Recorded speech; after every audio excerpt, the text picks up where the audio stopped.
and welcome to this week's webinar with me, David Jones, and Aondo Markets. This is a webinar that we run every Wednesday, normally at 12:30, and if you're watching the recorded version of this, it was held live on Wednesday, the 2nd of August at 12:30 in the afternoon.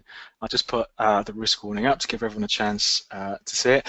So the webinar runs for half an hour. What we do, we look at sort of major markets, the euro, the pound, gold, oil, stock market indices, to really try and see where the opportunities might be in the days and the week ahead. And also, we do a little session on strategy. And today, the subtitle or the subheading for today is Picking Tops and Bottoms, which might go slightly against the trend-following approach that I wax on about every week. But there is a way that you can, of course, incorporate picking tops and bottoms when it comes to trends. So we'll spend a bit of time on this today, and as usual, I'll go through some of the trades I've done over the last week, and this is basically the approach I use. But let's talk about this and why plenty of people get it wrong. Okay, but I think that risk warning's been up long enough. So let's have a quick look at a couple of markets first. What are we looking at? If I could find where I've hidden the trading platform. There we go. No one needs to see my email box. Right, let's flip this over. When it comes to currencies, I could almost replay what I was talking about last week. Let's start off with euro dollar, because we've bust that big level. I think let's just take ourselves back.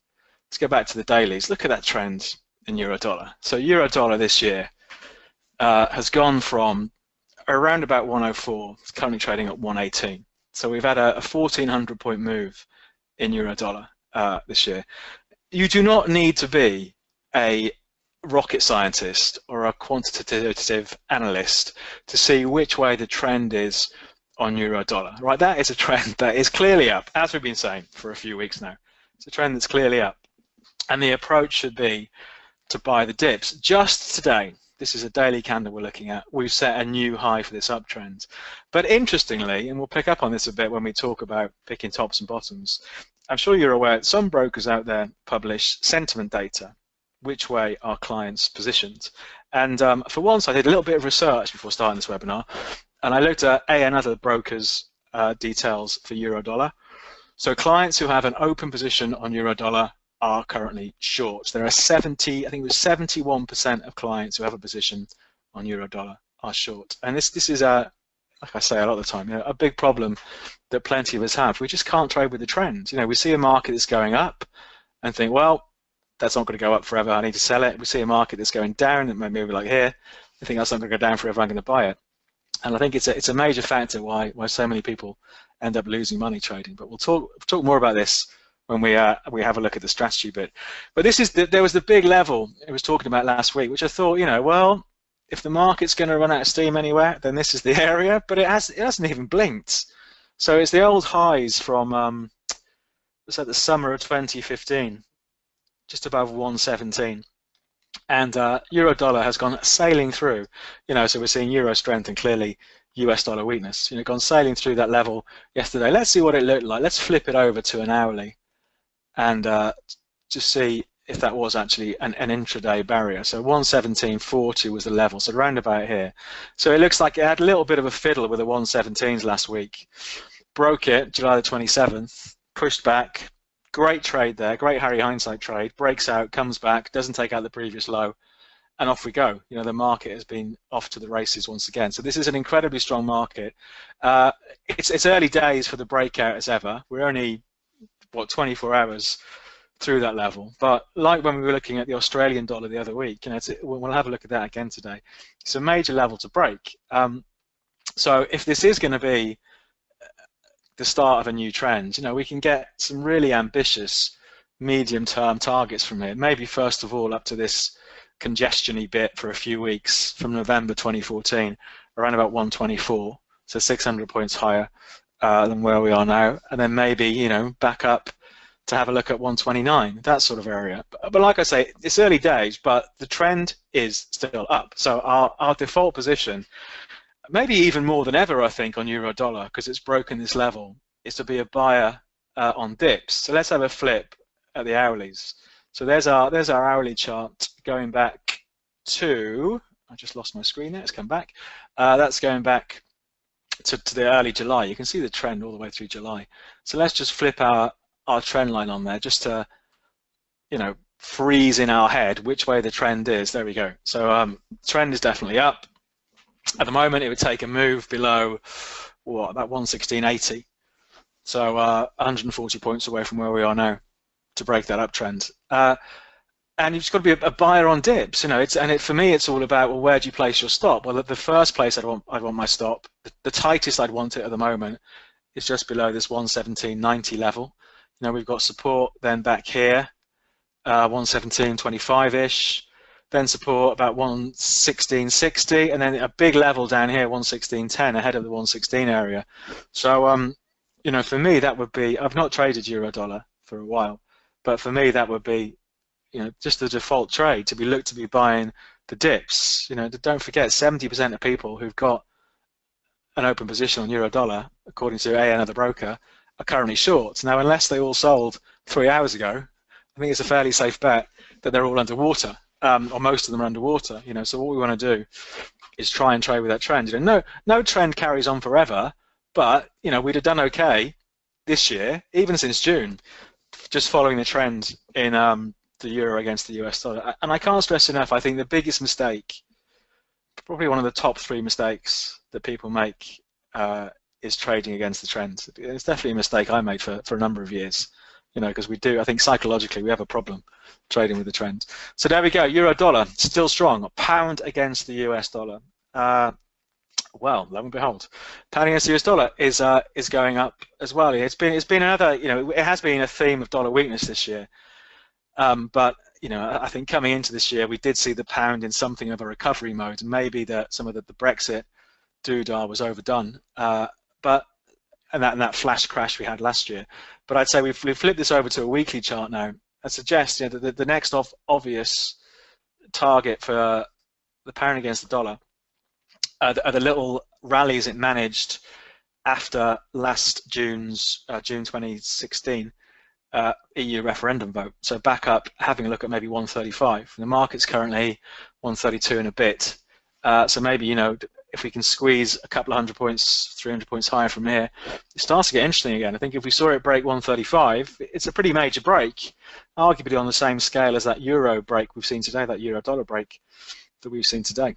But let's see. But again, you know, like the euro, I think at the moment, let's flip it back to a daily. You know, we've got to be a buyer of weakness on the pound. You can see just over the last month or so. Let's have a look at this. Let's change it to an hourly chart. We can see which way the trend has been, and you know, it's definitely up. So we pick it off.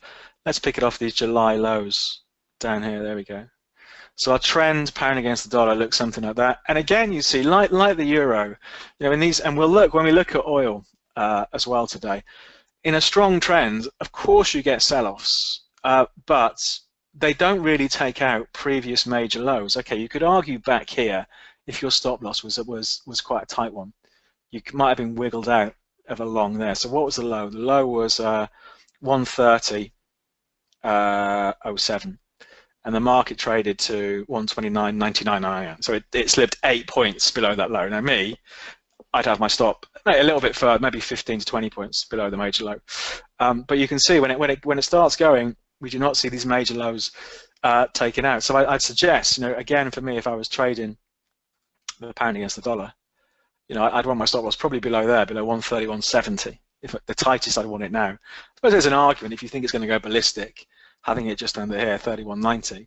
But you know, if we do get any sort of pullbacks from this pound against the dollar, it looks like a buying opportunity. You know, we got, you know, massive support from 130.50 through to 131. You know, so if we did see it break down a bit towards 131.40-ish and see some strength coming in, I think it looks like a buying opportunity. But you know, incredibly strong markets, or an incredibly weak US dollar at the moment. Let's have a quick look at oil, and then I did a trade on oil yesterday based exactly on this, and then we'll talk a bit about the theory the theory of picking tops and bottoms. So I think for long-term sufferers of the webinar, you know, I've mentioned in the past I've had a real problem trading oil where I never get it right, never ever get it right, months and months and months, could not get it right. But I started trading it again this year, and I had here a bit of a purple patch where I couldn't do anything wrong. And every time I say it, I'm going to jinx it now by saying I can't do anything wrong. But I got stopped out. I've been long oil from 46. That was it, 46. So here-ish. I've been long oil the third week of July with a stop a bit beyond. So I think my stop was 44.75. So at a 125 point stop. I think I've managed to mess this chart up. Let me change it to 4 hours, then go back to an hour. So so I bought, here we go. Yes, I can see this clearly now. So I bought at 46, which is here, ahead of this support, but had a stop loss the other side of that support down here. In the market, I was underwater for a couple of days, and then the market really started moving. Last week, we had a week where every day oil went up, which if you're following a trend is brilliant, because all you've got to do, if you're in the trade, you just trail your stop up to the low of the previous day. And broadly speaking, that was what I did. You know, the market hit $50 yesterday morning, was it? Traded above 50, started selling off in the afternoon, and I got stopped out at 49 and a bit, so I made just over $3, 300 points on the trade. You know, but just identifying a logical place to get in, seeing as a trend, and putting a stop loss at the side of it. And the point, so that's the element I think of picking bottoms, picking tops and picking bottoms that we're going to talk about. So let's just have a quick look at the theory. Then we'll jump back onto this oil chart and just talk about a trade from yesterday that I'm still in. So after getting stopped out on the profitable one, when I jumped on yesterday. So here we go. So let's take a look at when we talk about picking tops and bottoms.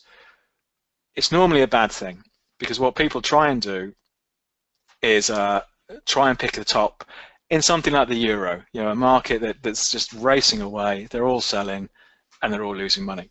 But when we talk about picking tops and bottoms within the trend, you know, that is allowed. You know, if we have the classic trend, might look something like this. You know, if we see it in the textbooks. But no market moves in a straight line, so we could draw in our trend line like we've drawn a few of those today.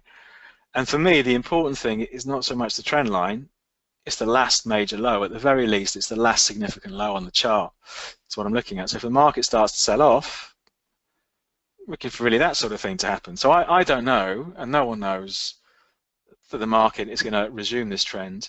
But I think this bit of picking bottoms is a perfectly sensible thing to do within the overall trend. So we're timing our trade into the trend. So we're a buyer there.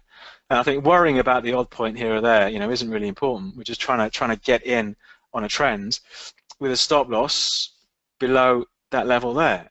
And it doesn't work all the time. I'll show you a trade from last week where it didn't work.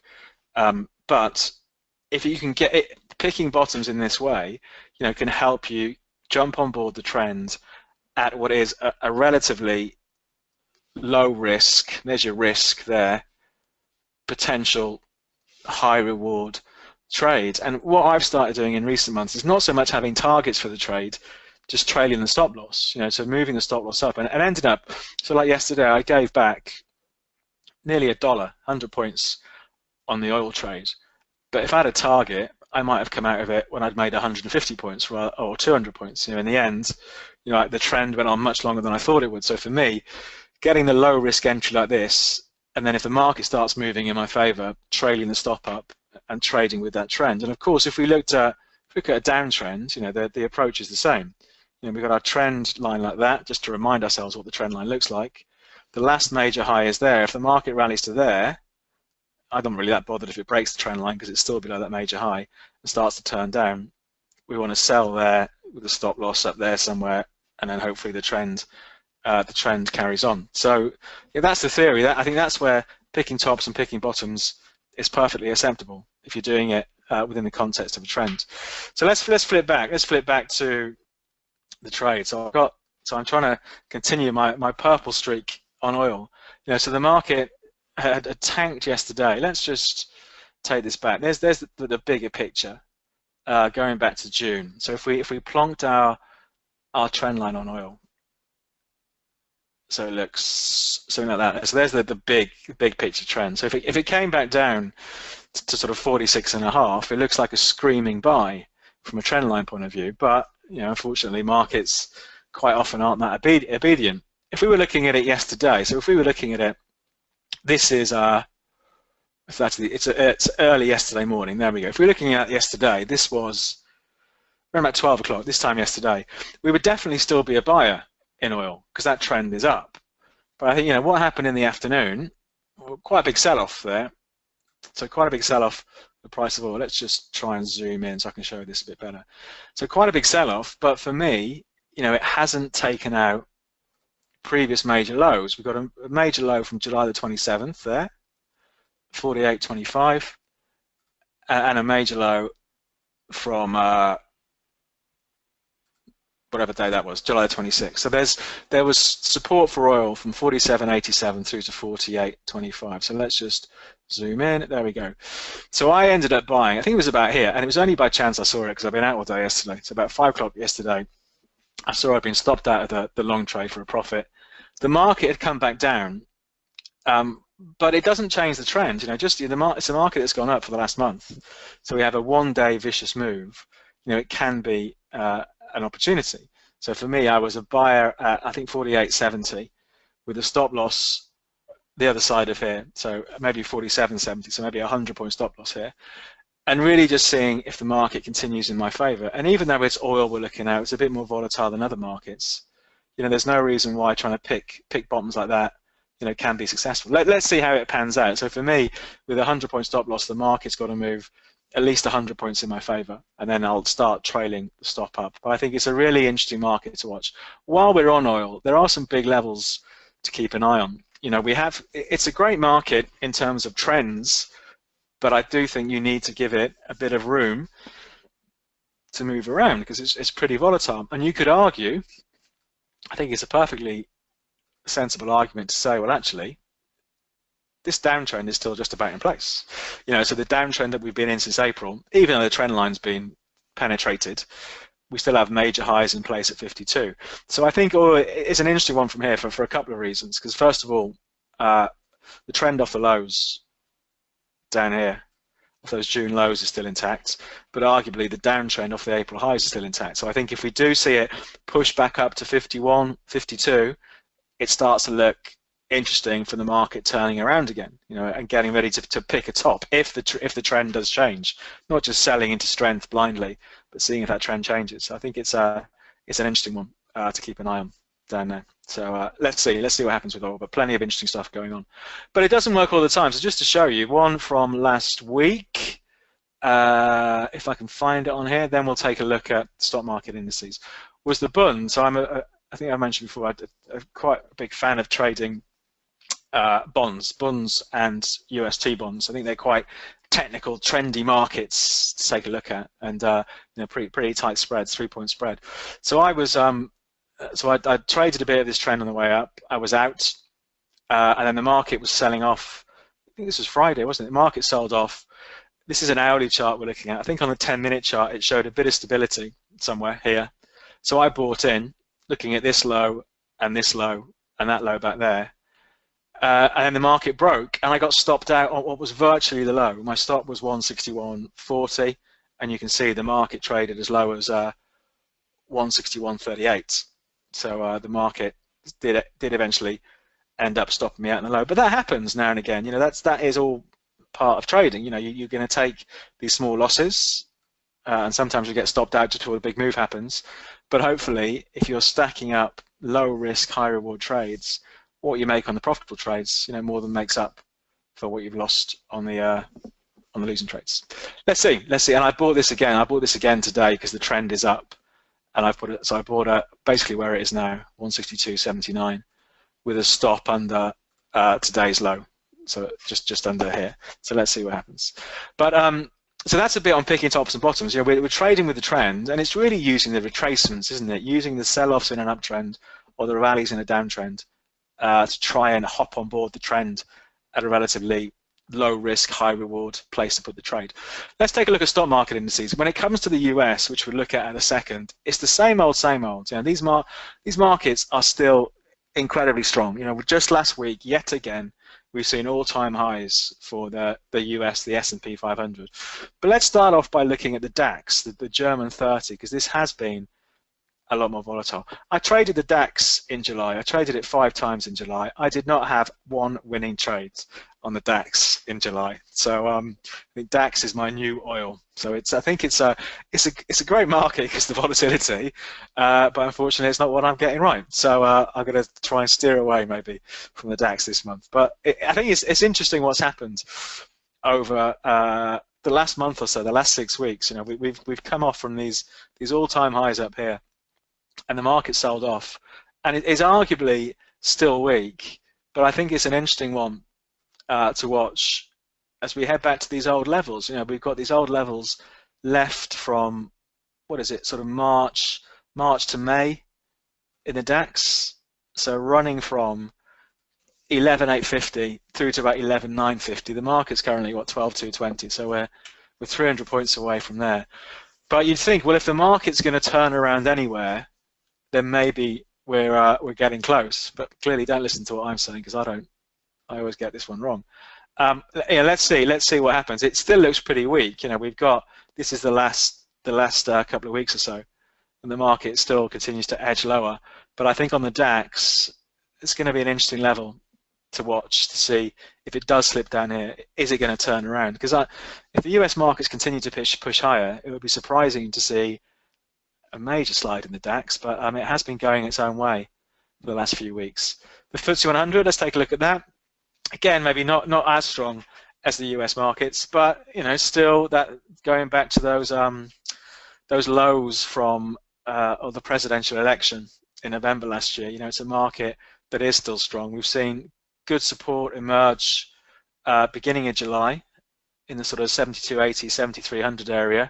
The market's had the odd little wiggle up, so it still looks like, you know, a buy on weakness to here, looking to see if it goes back up to the old highs. But I think the interesting markets, you know, is still very much the ones that dictate what's happening for the rest of the world are the US market. So here's the S&P 500, the broader US index, and I think that was the move last week, July the 27th last week. So last Thursday, punched out to fresh all-time highs, then came off quite heavily. But I think going into the rest of this week, and we do have, of course, on Friday, it's the payrolls, it's the non-farm payrolls on Friday. So the US unemployment numbers, big announcement, so we could well see a quiet couple of days ahead of that. So that was the move out to all-time highs on July the 27th, which would have been last Thursday. And the market sold off really heavily. I think was it the Trump-inspired stuff? I mean, who knows? It's so hard to keep track of what's going on with that day to day. I don't know what it was. Was it the Obamacare bill? Was it all surrounding that? I think we saw a bit of volatility. But yet again, as we've seen for so long now, you know, when the US markets have what is these days a big sell-off, the buyers come back in, and you can see the market traded down 6 o'clock July the 27th, traded down as low as 24.65, and the next couple of days, 24.60. Oh, actually not 65. What am I talking about? 59.6. So 24.60 came down the next couple of days to 24.63, and the buyers come back in. So again, it was a good sort of pivot level to watch. So again, I think that's the big level to watch. We could have a quiet couple of days now. We'll probably have volatility on Friday when the payrolls come out. If the S&P starts to push back to this sort of 60 to 65 area, you'd expect the buyers to come back in. I think it's only if we start to lose that we have to think about a deeper sell-off, you know. But with a market that moved to fresh all-time highs last week, it's a market that's still clearly strong. Let's take a look at gold. I've not looked at that much over the last week, but it's still going up. Let's see where we are in gold. I think I picked up on this the other week, where I think I'm quite bullish on gold. I think, you know, if I was a betting man, I think we're more likely to see it move $100 that way than $100 that way. But we do seem to have this pattern in gold this year, this recovery from the end of last year from about $1,120 an ounce. The market goes up, then sells off for maybe a couple of weeks, then goes up again, then sells off for a couple of weeks, then goes up again, then sells off for a couple of weeks, and then goes up. You know, so for me at the moment, you know, I'd still be targeting a run back to these old highs, just shy of $1,300. And there's clearly, you know, big support at these lows from back here from earlier in the year. So 11.95 that one, and 11.80 that one. So I think for me, you know, any weakness in gold still looks to be a buying opportunity. Arguably, I wouldn't want to be a buyer up here, but if we see it sell off again and move back to here, it does look like, I think, a good opportunity to buy. So gold is still doing the same old thing. So we'll start wrapping things up. I think the interesting markets to watch are clearly the currency pairs. You know, because of the moves we've seen. Actually, just do New Zealand dollar quickly, because I thought this was interesting. So New Zealand dollar, US dollar. Let's just flip this out to a weekly, because we had last week what looked like a breakout. So it breaks out through these old highs and it's pulled back. Let's flip it over to a daily. Now I was just wondering if maybe there was a buying opportunity in New Zealand dollar, US dollar. So it poked out to those highs and held for about 4 or 5 days, and it's pulled back. But a low before the breakout was about 7,400. So I think if you were maybe an aggressive trader, there we go. Let's zoom out. There we go. You know, if you really want to be a buyer of New Zealand dollar, US dollar, and you believe the breakout, then there's an obvious place for your stops, the other side of maybe 73.90, which were the lows before the breakout. You can see it spent a bit of time, you know, faffing about here, coming down, spiked down, came up, got bought up quickly. So I think that's an interesting one to watch, to take maybe the euro and the pound out of the equation, New Zealand dollar, US dollar, following that break. But I think, yeah, the interesting markets, you know, the euro I think is the obvious one, because it has been so strong. It's broken that 117 level from a couple of years ago. It's a major break for the euro. You know, puts it at a 2-year plus highs. Any weakness looks to be a buying opportunity. So I think that's an interesting one to watch. For my own bias, oil, clearly, because we've had such a good run in oil for a month now, whether it can continue this trend and push up to maybe the old highs. And stock markets, because they're still strong, even though they've been maybe a little bit quiet over the last couple of weeks. They're markets that are still strong. Maybe the payrolls will change all this. Maybe we'll have a big shock from the payrolls on Friday. We'll see. You know, but at the moment, it's the story is still strong stock markets, buying the dips, strong euro, strong pound, buying the dips there, and oil still strong. And let's see what happens when we get up sort of 51, 52. You know, but I think as we've seen from looking at some of the data. Oh, I know the other thing I was going to show you. I forgot about this.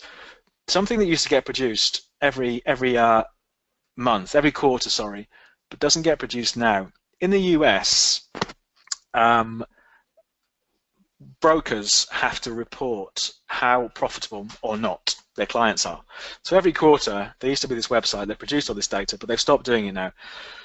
But I thought it's interesting because it never changes. Whatever the market's doing, it never changes. So if you haven't seen this before, this is from Q1 2016. This is the most recent data I could find, but it goes back a few years if you want to bother Googling it. Put into Google US retail traders profitability, and you'll come up with these pages. But you can see in the average quarter, about a third at a push, about a third of retail clients make money in an average quarter. So 2/3 lose. You know, and I think a big part of that is going back to what we talked about before. About this trading with the trend, and about the fact that, you know, with certain brokers, 70% of clients are currently short the euro. You know, because it's about not being able to trade with the trend. People have a real problem in trading with the trend. So hopefully our little session on trend trading, picking tops and bottoms within the trend, will help today and push you into the third and probably slightly less who can be profitable quarter on quarter. But we'll wrap things up there. Plenty to keep an eye on as usual. We'll do it all again this time next week. We'll see, has the euro moved higher? Will oil be at $52 a barrel? Will stock market still be going up? We'll see. We'll see where we are in a week's time. But thanks for coming along today, and we'll do it all again in a week. And I hope you have profitable trades in the days to come.